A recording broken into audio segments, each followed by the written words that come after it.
Ladies and gentlemen, welcome back to Rwandan World. Nizere ko aho muri hose mumeze neza, ibintu biri kugenda neza gake gake.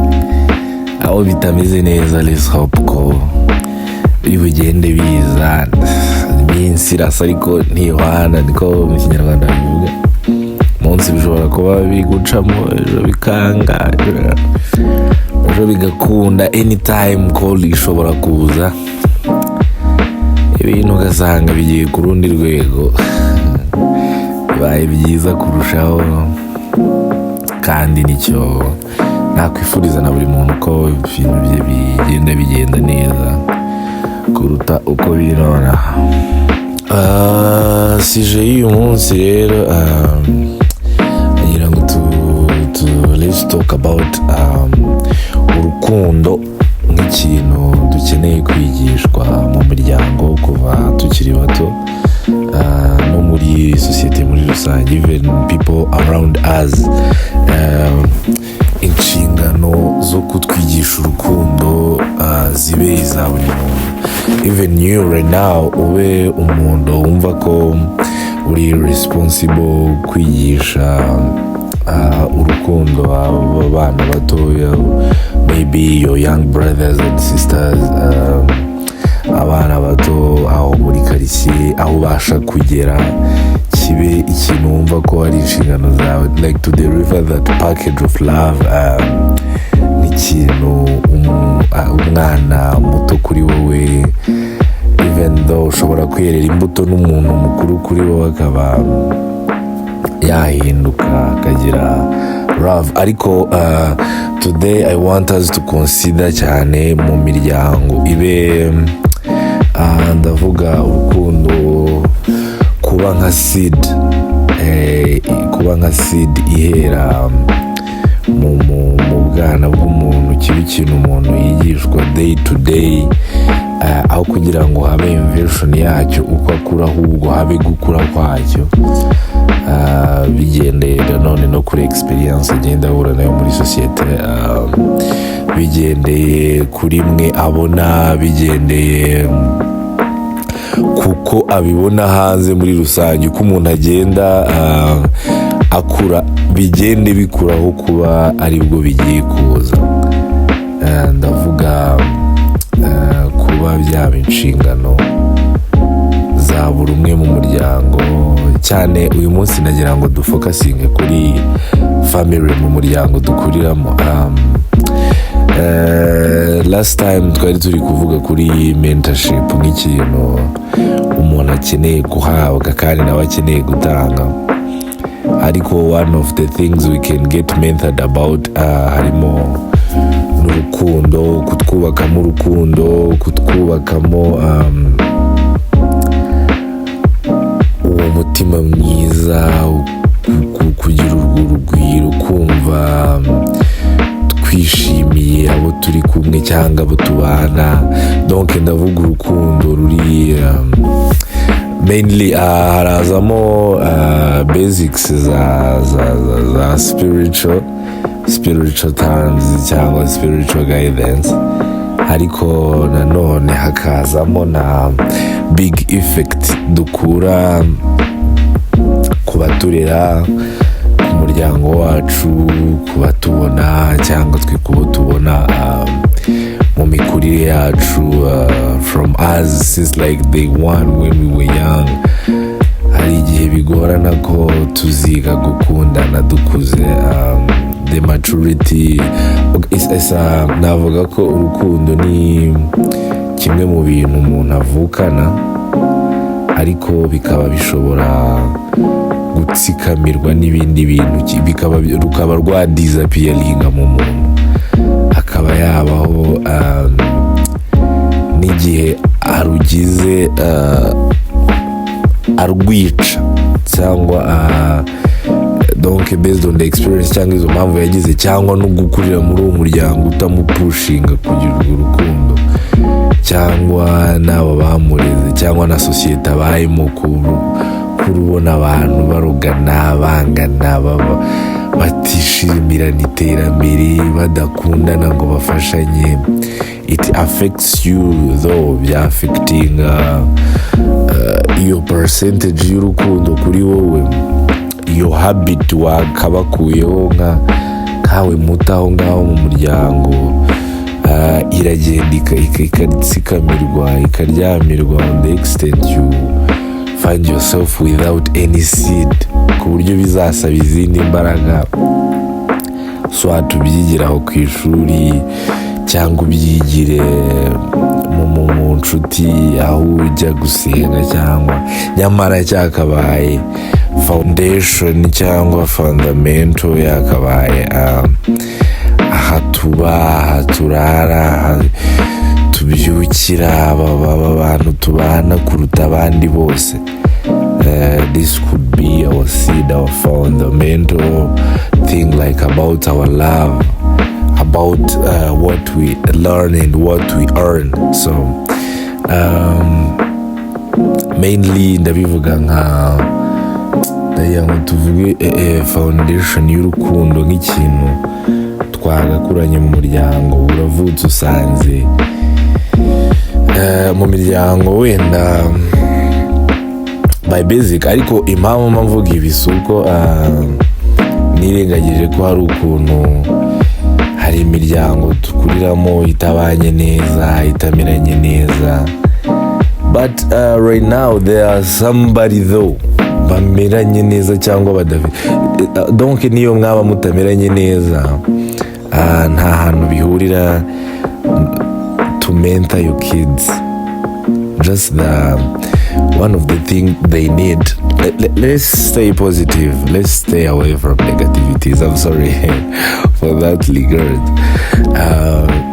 Imiryango dukuriramo, iyo ukuze ubona bakuru bawe bafite gushyira hamwe, bafite gukundana, they love you though, bigutera imbaraga, bigutera creation y'icyo kintu muri wowe, to follow it up, kumva ko hari ikintu nawe ugize muri wowe ugomba gukurikira cyangwa ukabakuraho ukanakurikiza, cyane byagera ku babyeyi. Iyo usanze ababyeyi bawe bakundanye, turenga ababyeyi, iyo ubaye muri sosiyete irimo abantu bakundanye, umuntu aguhereza a package of love, akayiguha nk'ikintu ukacyubaka muri wowe, ukagikurana, kikagukuriramo, kikazaba big like they today, as we talked about it yesterday. Byose ni process, ntago right now wafata umuntu. Niyo mpamvu ubona nk'iyo akenshi umuntu atangiye kuba mukuru, kumwubakamo icyo kintu biragora, kuko ntuba ugifite umwanya wo kumarana nawe ngo ufate ya fundamental thing uyubake ikure. So that's why rero ntekereza ko biba byiza bitangiye tukiri bato, ufashe uwo murumuna wawe ukamutoza urukundo, ufashe uwo mwana wawe ukamutoza urukundo, ni ikintu yakurana, ni ikintu cyakura, ni ikintu cyiza kuri sosiyete. Uwo mwana ukureberera aho muri quartier, uwo mwana, abo bantu mukorana. Sometimes we even though we are mature, but we can change. Like ushobora kwirira umuntu imbuto akavuga, ariko one of the thing nigiye kuriya muntu arakundana, he's real, kandi bimuhesheje amahoro. Donc ubuzima burimo gukundana n'urukundo nini bwiza, ni bunini, burarambye, butanga ibyishimo. I mean, I don't know how I can express this, but abantu baba mu isi irimo urukundo, they can tell you. Before tunavuga ku rukundo runo rwa love relating things, like nk'ibi twita copinage, urukundo mainly as a basic, ku muntu muhuriye mu nzira, ku muntu mukorana, ku muntu mwigana, ku muntu mugendana, musengana, ku muntu muturanye. There are a lot of stuffs like you can do to show the love, to spread it anywhere you could be. Bakumva umunyenga wo gukundwa uko bimera, you get nawe ukunda, kandi it's a good thing, it's a good habit.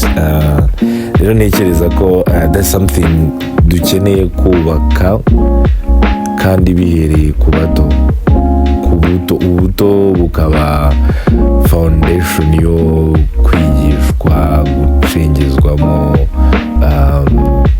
urwo rukundo, umuntu akarukurana, ntibibe ibintu yiga akuze, ntibibe ibintu ikaba karande yawe, ukaba umuco. Kandi ndabivuga atari ukuvuga ko twese dukurira mu miryango myiza cyangwa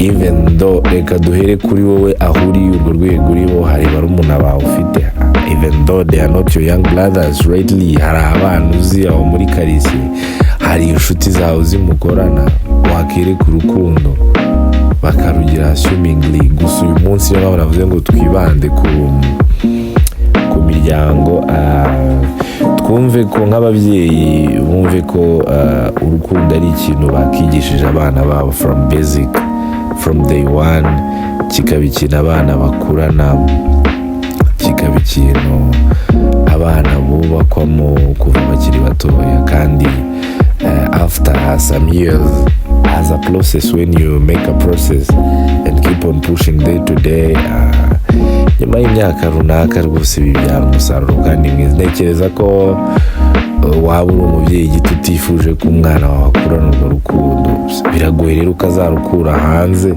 niba ntarwo akuburana kandi ari we mubana igihe kinini, ari wowe abona nk'Imana, ari we abona nk'umurinzi we, ari we abona nk'umwigisha byose. Biragoye ko azakura urwo rukundo hanze atarugukuyeho wowe nk'umubyeyi, wowe nka mukuru we, wowe nk'umurera, wowe nk'umureberera. So all I can say right now, twige kwera imbuto, twige kwigisha abana bacu urukundo bakiri bato, twige kwigisha inshuti zacu gukunda bigishoboka, cause love is more than what we think. Love is sweet. Ntako bisa rwose sosiyete iri mu rukundo, ntako bisa abantu mukorana ku kazi mubaye mukundana, ntako bisa abantu mwigana mubaye mukundana. Ariko byose ntago, mostly akenshi ntago biduhira kubyiga dukuze. Niyo mpamvu uyu munsi this episode is for you parents, mwebwe ababyeyi, namwe bakuru bafite barumuna babo, nawe wumve ko ari ibintu bikureba, naho uzaca umwana uzabona, mwereke ko urukundo ari ikintu cyiza kugira muri we, kandi atari ikintu kiri limited. Urukundo atari urwo kwereka umuvandimwe we gusa, n'undi ari ubumuntu, ari ubumana. Urukundo ari inshingano ze kugira urukundo. Ntekereza ko bizadufasha mu kugira sosiyete nziza, umuryango mugari mwiza kandi uri mu rukundo. And as we know, ni open platform for the community talk, wenda namwe muratubwira the experience you have cyangwa uko mubibona urukundo rwakigishijwe abantu cyangwa abana. Uyu munsi yagiye twibande ku miryango, mu miryango n'abana bato muri rusange, ko mubona twakarubaremyemo icyo ubona umuntu yagakoze. And you are open and free to talk to us, ukatubwira uko ubyumva n'igitekerezo cyawe. Ese wowe ubibona ute, ubyumva ute, ubona biri ku yihe stage, ubona hakenewe iki, ni iyihe nama wagira ababyeyi muri rusange? Remember to like, share, comment, utubwire uko ubyumva, utubwire n'iyindi topic wifuza ko twasharinga ibitekerezo, just to build our better community. So I can wish you all the best right now. Komeze mukundane, mwigishe urukundo, spread it everywhere, kandi muhirwe mu byo murimo byose. Stay tuned. I love you all. Here we go again. Aba ni Iganze Protocol Service Limited, n'aba event planners baragufasha byose kuri ceremony yawe, ya wedding cyangwa birthday party, private events, meetings, byose bari specialized mu gutanga service and protocol support. Baragufasha muri wedding, car renting, bakora food and beverage coverage, bakora byose bijyanye na event yawe kugira ngo igende neza. Waba reaching out rero, nimero zabo ngizo hasi, cyangwa ugasura website yabo www.iganzeprotocol.weebly.com cyangwa kuri Instagram yabo iganze/protocol24. You will thank me later.